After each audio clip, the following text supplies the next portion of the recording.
Geopolitics with a future. Hello everybody, this is Geopolitics. I'm going to talk about Moldova. Moldova is a country in Eastern Europe. It's a landlocked country between Ukraine and Romania. They speak the Romanian language as their official language, but they were it is a former Soviet state. It means it was part of the Soviet Union, the USSR. Today they had elections, and these elections was for deputies, or they were for MPs, member of parliament. So these elections,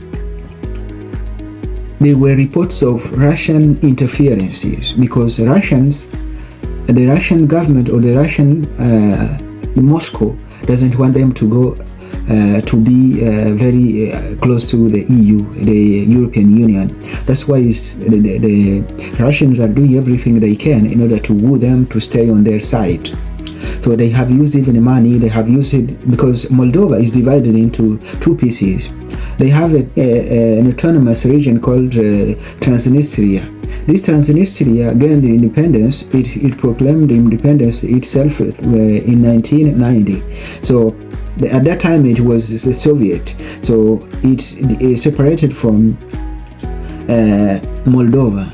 There in Transnistria, they consider it as Moldova, but there are troops, Russian troops there, which are located there. They might be southern or something like that. So these people, the Moldovan people, they are 2.36 or 2.99 million. They are not so many people, but that is a big number as a nation, because there are nations that have 1 million and they are doing great. So this nation is trying to be pro-West. It means they want the democracy. They don't want to be part of Russian propaganda. They have seen what Russia is doing in Ukraine, and they don't want to be treated as they are treating the Ukrainians. That's why they are voting in order to be, they are voting MPs who are going to represent them, and they are also looking for ways of becoming EU member, Moldova. So the president is Maia Sandu. She became president in 2020. She is the 6th president of Moldova. So Moldova is a great nation with great people, though it has been under Russian influences and everything. I have taken a video from DW. They have been on the ground. They have been watching the elections. I'm going to put it here so you're going to see yourself how things have happened there. And then the president of Moldova also has had something to say. I'm going also to put it there, and you're going to hear what she's going to say. In Moldova's closely watched general election, the vote is seen as a test of the Eastern European country's democracy.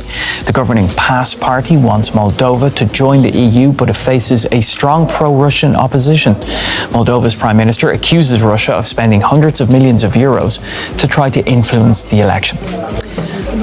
Well, after casting her vote, Moldova's pro-EU president Maia Sandu urged citizens to follow suit and protect the country's European future. And she also had a warning. If Moldovans will not mobilize enough, and if Russia's interference will impact significantly our elections, then Moldova might lose everything it has won. And this could create significant risks also for other countries like Ukraine, but also the EU countries in the region. DW's Rosie Burchard is near the pro-Russian breakaway region of Transnistria in eastern Moldova, and I asked her a little earlier if she was seeing much movement of people there. So we are just near the border of Transnistria, and what we're seeing is that people from that separatist territory are driving across and queuing up behind me. When we arrived, the queue had stalled. Officials inside told us there was a server issue, but we spoke to one gentleman in the queue who was sure that he felt that officials were trying to stop him from voting. Now, voting has resumed, but I think that just gives you a sense of the lack of trust that some Transnistrians feel when it comes to the pro-Western government based in Chisinau and the authorities. There's definitely a difference in mood and the kind of things people will say to you depending on where you are in this country. Now, Transnistria serves as a base for Russian forces. How do you organise free and fair elections there when there are Russian troops on your territory?